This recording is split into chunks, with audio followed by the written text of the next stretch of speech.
할렐루야. 오늘은 기뻐하면서 떠나니라 라는 제목으로 하나님의 말씀을 대언하도록 하겠습니다. 심리학자들이 적어놓은 글을 한번 읽어본 적이 있습니다만 그 글에는 어떤 내용을 적어놓았는가 하니 사람들의 연령대에 따라서 기뻐하는 것이 무엇일까 하는 것을 이렇게 구별하여 적어놓은 그런 글이었습니다. 여러분, 사람들은 어릴 때부터 나이가 될 때까지 어떤 일을 기뻐할까요? 그 책에 보니까요, 아기일 때부터 이야기를 하는데 사람이 아기일 때는 가장 큰 기쁨이 뭐냐? 뭘까요? 우유일까요? 어머니의 가슴이라고 합니다. 어머니의 가슴만 있으면 세상 부러울 것이 없다는 것입니다.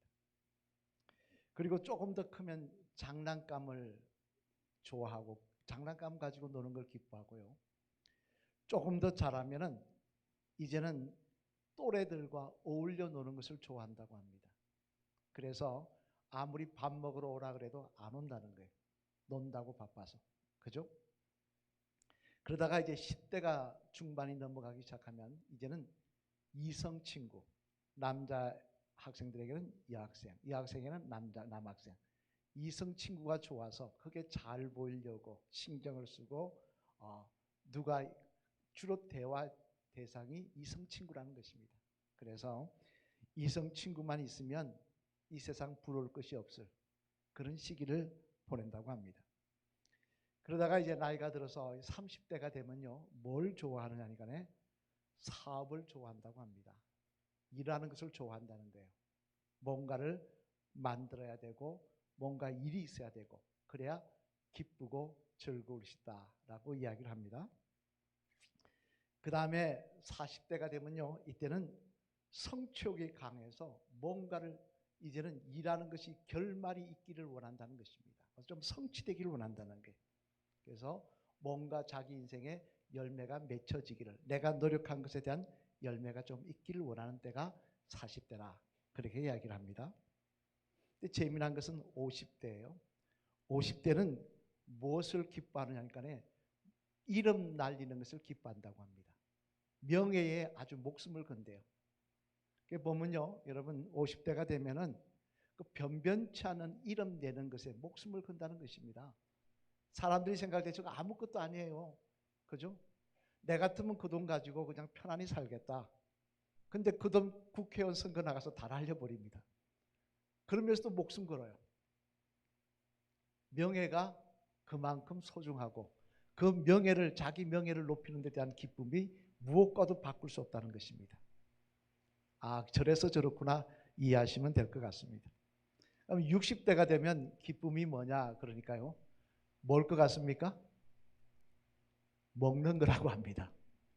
뭘 해봐도 뭐 가져봐도 그렇고 뭘 누려봐도 그렇고, 그러니까 제일 남는 게 뭐냐, 먹는 거더라. 그래서 잘 드시길 원한다는 거예요. 그래서 어르신들한테는 잘 대접하는 게 중요하다, 그런 이야기를 그 심리학자가 적어놓은 글에서 읽어본 적이 있습니다만, 여러분 맞는 것 같지 않습니까? 그죠? 네. 아마 다 똑같진 않겠지만 거의 비슷할 거예요. 사람들은 그렇게 나름대로 나이대에 따라서 기뻐하는 일이 있더라는 것입니다. 이런 것을 누리길 기뻐하고, 또 그런 것을 성취하면 기뻐하고, 또 그렇게 되면 기뻐하고. 그런데 오늘 본문에 보면은 기뻐하고 있는데 이런 우리들의 기쁨과는, 일반 사람들이 기뻐하는 것하고는 전혀 상관없는 모습 때문에 기뻐하는 사람들이 나온다고 말씀하고 있는데요. 오늘 보면 41절 말씀 한번 같이 읽어보시겠습니다. 앞을 보시며 시작.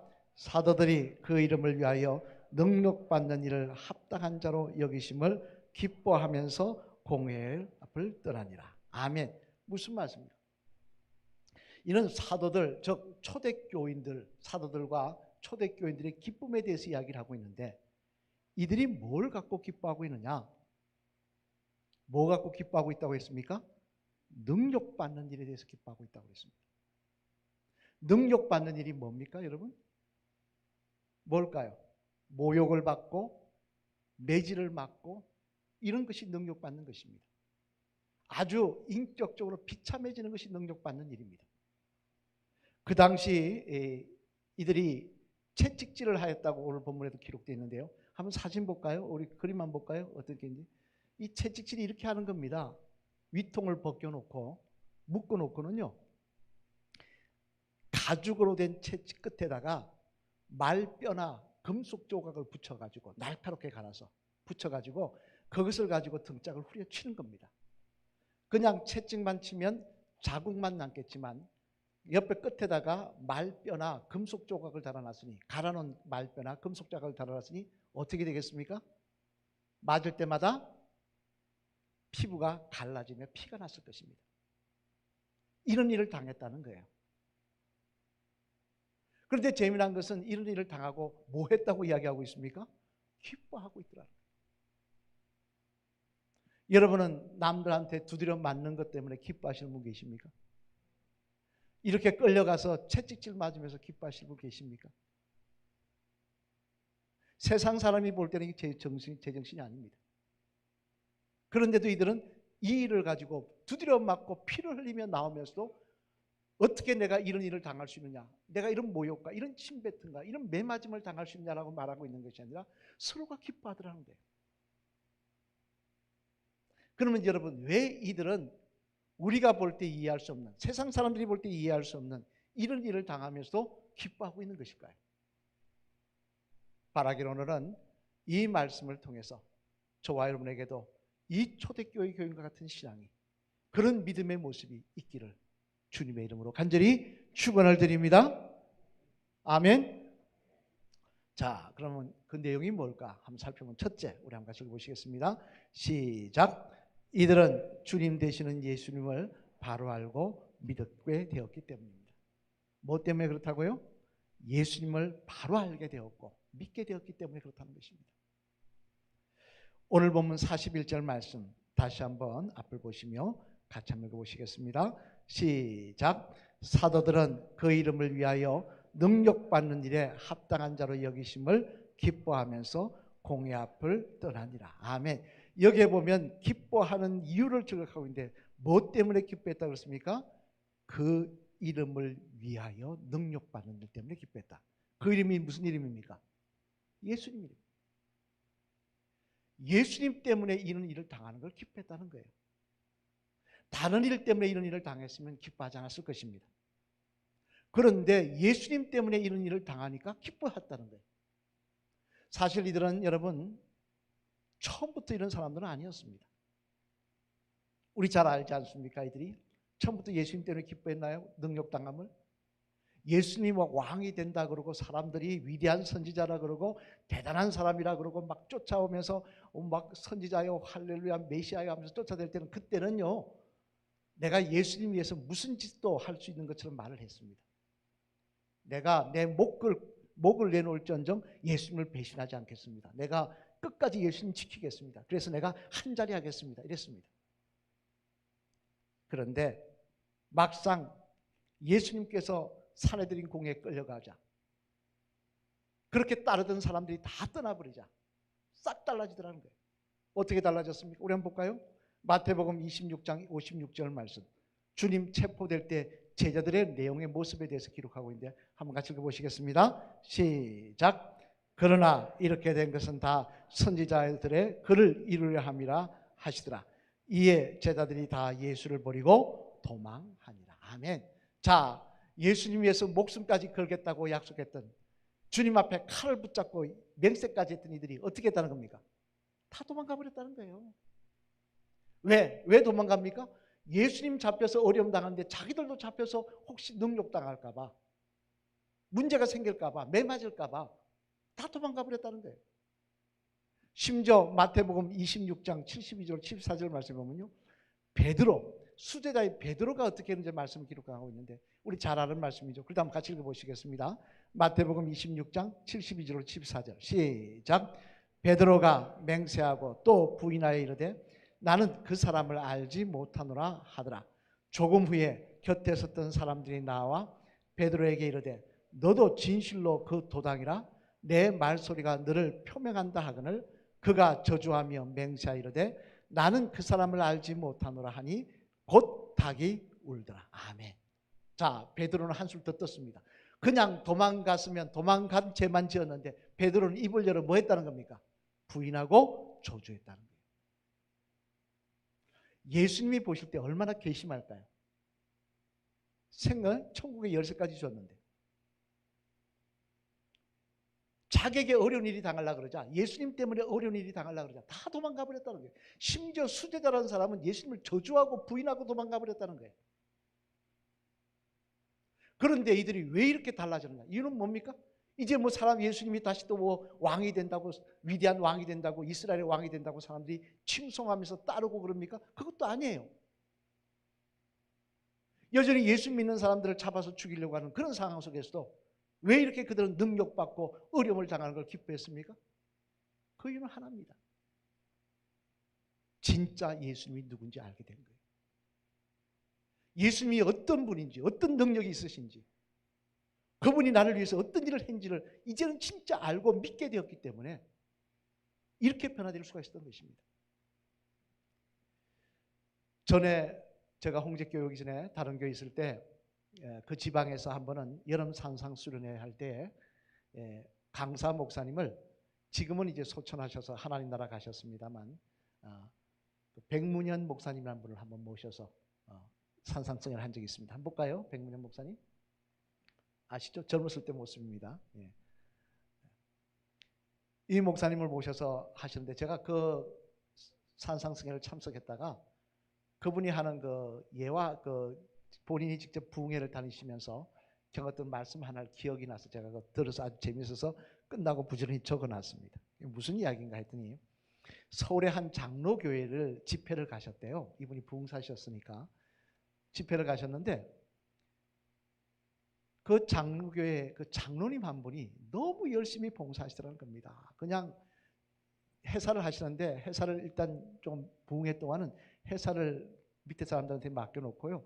강사 목사님 모셔 다니면서 식사 대접하시고 뭐 하여튼 뭐냐 그냥 목사님 손발이 되어서 정말 열심히 봉사하시더라는 거예요. 그래서 그 목사님이 감동을 받아서 어떻게 이렇게 열심히 하냐고, 우리 교회도 이런 장로님들 좀 많았으면 좋겠다고 그랬더니 그분이 이유가 있습니다. 이렇게 된 데는 그러면서 그런 말씀을 하더라는 겁니다. 과거에 장로교회니까 우리는 권사지만 그건 안수 집사지 않습니까? 안수 집사일 때 이분이 이제 믿음은 엉터리였는데 그래도 장로 욕심은 있었다는 거예요. 그래서 장로님 되고 싶어가지고 했는데 할 때마다 똑똑 떨어지는 겁니다. 한 2번 떨어지고 나니까 열받은 거예요. 그래가지고는 그 문제로 다른 장로님들하고 한번 대판 싸고는 교회를 안 나갔답니다. 그럼 교회 안 나가면 뭐 하겠습니까?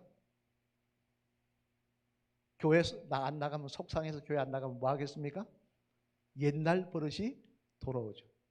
다시 음주하시기 시작합니다. 술 마시기 시작합니다. 속상하니까 술 마시면서 술 취하면 그냥 썩을 것들. 그러고는 이제 술 마시고 돌아다니셨는데 하루는 낮에 일이 일찍 끝나서 술집에 가서 앉아서 호프집에 가서 날씨도 더우니까 여름날 시원한 생맥주 한 잔 드신다고 앉아서 드시고 이렇게 안주에다 드시고 계신데 안에서 보니까 쿵쾅쿵쾅 소리가 나더래요. 뭐 하나 했더니 굿을 하려고 무당을 불러놨다는 겁니다. 근데 아마 이게 굿이 잘 안 되는 거예요. 왜 안 될까요? 예수쟁이 앉아있으니까. 쿵쾅쿵쾅 하다가 안 되니까 무당이 그러더랍니다. 그 주인한테 그랬다는 거예요. 주인이 자기한테 이야기하더랍니다. 여기 혹시 예수쟁이 있느냐 그러더라고요. 그래서 없다고.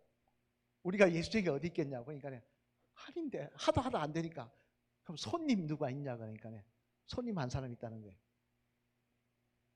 그래서 나와 보더랍니다. 보더니 뭐라 그러냐니까요. 그 전에 그 재미난 말이 뭐냐면 그랬다는 예수쟁이 내서 예수쟁이 없다고 그러면서 술집에 대낮에 왜 예수쟁이가 와 있겠습니까? 그랬다는 거예요. 그러니까 무당도 맞다 그러더라는 거예요.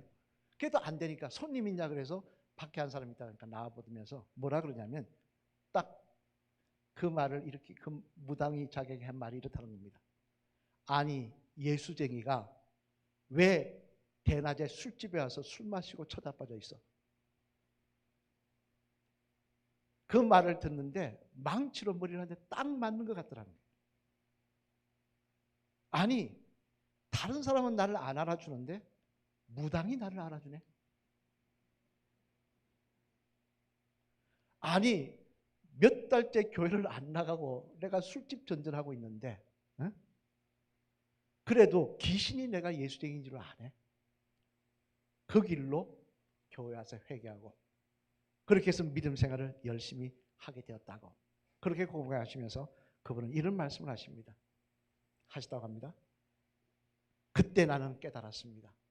내가 믿는 예수님이 어떤 분인지 깨달았습니다. 그분에게 어떤 능력이 있는지, 그분이 어떤 분인지 내가 그때 깨달았습니다. 그래서 이제는 그분을 위해서 헌신할 수 있다는 사실이 얼마나 행복한 일인지, 얼마나 귀하고 복된 일인지 내가 알기에 오늘도 지금 바쁘지만 이렇게 열심을 내고 있는 것입니다. 그렇게 말하더라는 것입니다. 여러분, 이처럼요, 우리는 내가 믿고 따르는 예수님이 어떤 분인지를 알면요, 절대 적당히 믿을 수 없습니다. 절당히 내가 바라는 것, 내가 요구하는 것, 내가 원하는 것 들어주시면 감사, 할렐루야 했다가 내가 바라는 거 안 된다고 불평하고 원망하고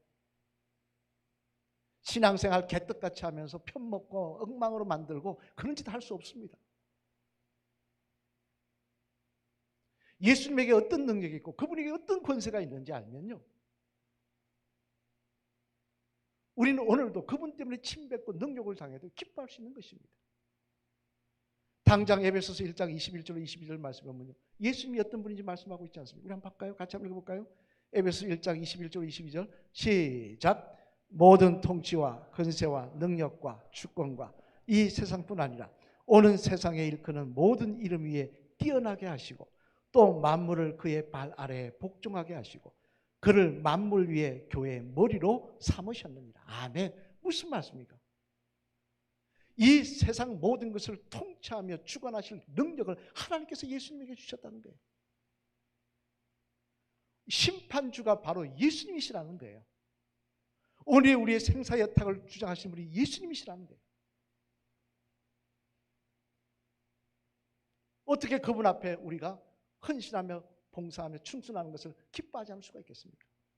그래서 빌립보서 1장 20절 21절 말씀해 보면요, 위대한 믿음의 사람 사도 바울은 이렇게 고백합니다. 이 사실을 알고 나서 그가 고백한 말이 있습니다. 한번 같이 읽어볼까요?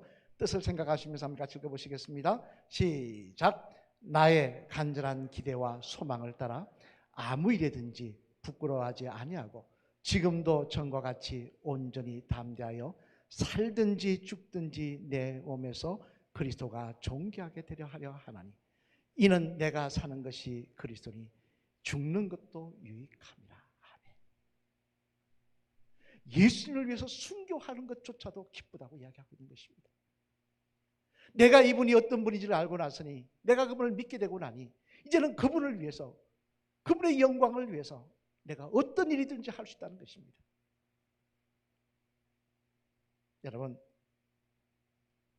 저와 여러분들도 예수님을 알고 그분이 어떤 분인지 바로 알고 믿게 되면요, 정말 주님 앞에 충성하며 헌신하는 능력조차도 기뻐할 수 있는 주의 성도들이 다 될 줄로 믿습니다. 예수님을 모르기 때문에 엉뚱짓 하는 거예요. 예수님을 알지 못하기 때문에 교회 나와서도 엉뚱하게 믿음 생활하고 엉망으로 생활하는 거예요. 자기 이름 높이고 편먹고 그런 거예요. 예수님을 바로 알고, 바라기는 성령 충만하셔서 예수님을 바로 알고 그분을 바로 믿고 따르시는 정말 하나님 기뻐하시는 능력 있는 주의 성도들 다 되시기를 주님의 이름으로 간절히 축원을 드립니다. 둘째로는 또 하나, 이들이 이렇게 능력을 받으면서 기뻐할 수 있는 이유가 있었습니다. 우리 앞으로 보시고 같이 읽어보실까요? 시작. 이들은 하늘에서 준비된 상급을 바라봤기 때문이었습니다. 또 뭘 바라봤다고요? 하늘에 준비된 상급을 바라봤다는 거예요. 우리 누가복음 6장 22절로 23절 말씀 앞을 보시며 한번 같이 읽어보시겠습니다. 시작.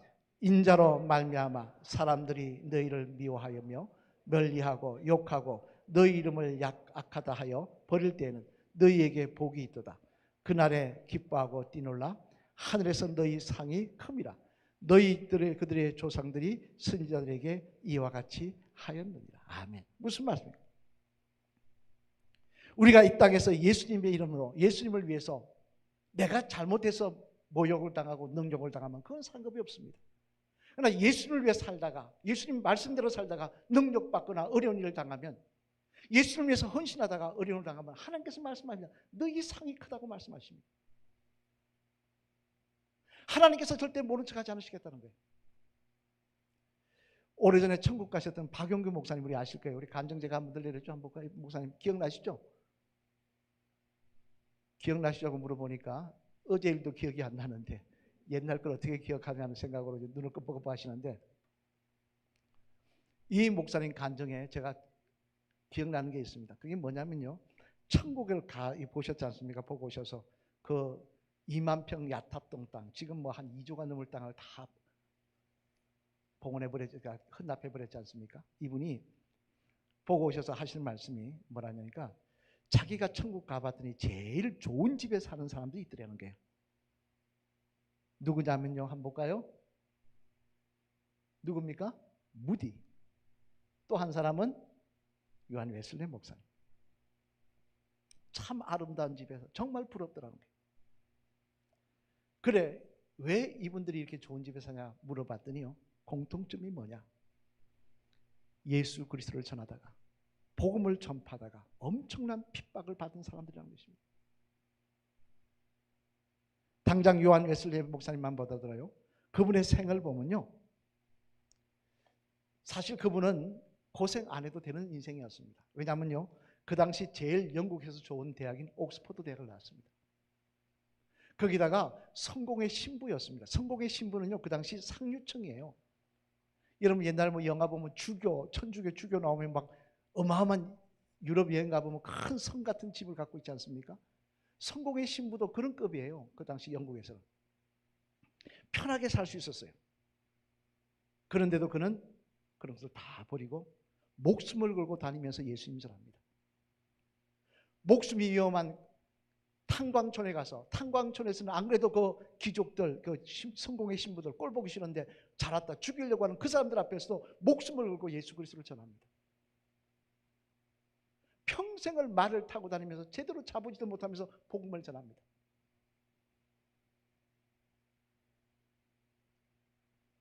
그 모습을 보니까 어떻게 저런 분을 하나님께서 그냥 두실 수 있을까? 그런 생각이 들더랍니다.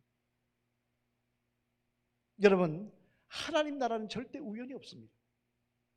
공짜가 없습니다. 착각하지 마십시오. 갈라디아서 6장 7절 9절의 말씀을 보면요, 분명히 이렇게 말씀하십니다. 우리 한번 같이 읽어보실까요? 갈라디아서 6장 7절 9절 말씀 시작.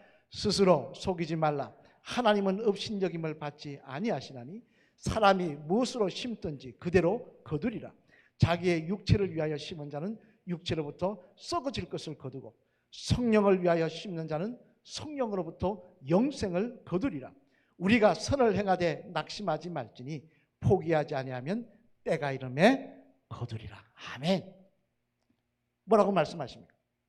무엇을 심든지 그대로 거둔다는 거예요. 콩 심은 데 콩 나지 콩 심은 데 팥 안 난다는 것입니다. 여러분이 주님을 위해서 헌신하며 봉사하며 능력져서 기뻐하며 그 일을 감당할 때 하나님 절대 그거 그냥 흘려보지 않으신다는 거예요. 이런 말씀이 성경 곳곳에 기록되어 있습니다. 또 한번 볼까요? 베드로전서 4장 13절 말씀, 이 말씀도 한번 같이 읽어보시겠습니다. 앞을 보시며 시작. 오히려 너희가 그리스도의 고난에 참여하는 것으로 즐거워하라. 이는 그의 영광을 나타내실 때 너희로 즐거워하고 기뻐하게 하려 합니다. 아멘. 고난에 참여하는 것을 즐거워하라. 주님을 위해서 고난, 뭐라고 그랬습니까? 그의 영광을 나타내실 때, 이 땅에 심판주로 오실 때 너희도 함께 즐거워하며 기뻐하게 해주시겠다는 것입니다. 주님의 그 영광에 우리도 함께 참여하는 은혜를 주시겠다는 것입니다. 이뿐만 아닙니다. 한 말씀만 더 보겠습니다. 요한계시록 2장 10절 말씀, 이 말씀도 한번 같이 읽어보시겠습니다. 시작. 너는 장차 받을 고난을 두려워하지 말라. 볼지어다 마귀가 장차 너희 가운데에서 몇 사람을 오게 던져 시험을 받게 하리니 너희가 10일 동안 환난을 받으리라. 내가 죽도록 충성하라. 그리하면 내가 생명의 관을 내게 주리라. 아멘. 성경에 계속해서 강조하고 있습니다. 너희가 고난받고 주님을 위해서 헌신하며 고난받고 어려움 능력당하고 어려움 당하고 그거 헛된 것이 아니라는 거예요. 반드시 하나님 거두게 하시겠다는 것입니다. 생명의 멸관을 주시겠다는 거예요. 세상에서 공짜가 없다고 하시면서 하나님 앞에 영광 받는 거 어떻게 공짜로 받으라고 생각하십니까? 초대교인들은 이 사실을 믿었습니다. 하나님 나라에 내 상급이 있다는 걸 기억하고 그들은 오히려 매를 맞아 등이 찢어지면서 아파 피를 흘리면서도 기뻐하며 감사하며 나올 수 있었던 것입니다.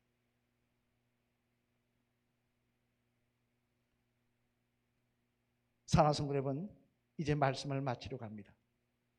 오늘 초대교인들이 감옥에 갇히고 매를 맞으면서도 기뻐했다는 말씀을 드렸습니다. 이유가 무엇이라고 했습니까? 예수님이 누군지 분명히 알게 되었기 때문이었습니다.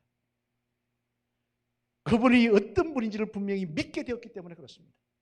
그리고 천국의 소망이 그들에게 있었기 때문이었습니다. 그 천국에서 주실 소망이, 그 상급에 대한 소망이 있었기 때문이었습니다. 그렇다면 여러분, 저와 여러분들도 그 믿음과 소망이 있는 사람들 아니겠습니까? 우리에게도 하나님의 나라, 예수 그리스도가 누구신지 알고 믿고 또 천국에서 상급받기를 소망하는 사람들이 이 자리에 모인 저와 여러분 아니겠습니까? 그렇다면 오늘도 핑계대는 신앙이 아니라 잘못된 길로 들어가는 신앙이 아니라 주님을 위해서 사는 일에, 하나님의 영광을 위해서 예수 그리스도를 위해서 사는 일에 그곳에 내 기쁨이 있고 내 만족이 있고 내 목적이 있는 주의 성도들이 되어야 할 줄로 믿습니다. 그래야 할 때 우리도 주님 앞에 갔을 때 상급이 많은 인생이 될 것입니다. 우리 마지막으로 따라 하실까요? 집사님의 기쁨은 무엇입니까? 뭘 것 같습니까? 집 사는 것 같습니까? 아니면 뭐 부자 되는 것 같습니까? 다시 따라하겠습니다. 예수님을 위해 헌신하시며 예수님을 위해 핍박받을 수 있다는 일이 집사님의 기쁨이 되시길 바랍니다. 할렐루야. 바라기는 예수님이 누구신지, 그분이 어떤 분이신지 분명한 믿음이 저와 여러분에게 임하기를 소망합니다. 그리고 천국의 소망이 가득하기를 소망합니다. 그래서 오늘도 주님 위해 살아가는 일에 기뻐하며 감사하며 인생길을 달려가시는 복된 주의 성도들 다 되시기를 주님의 이름으로 간절히 축원을 드립니다.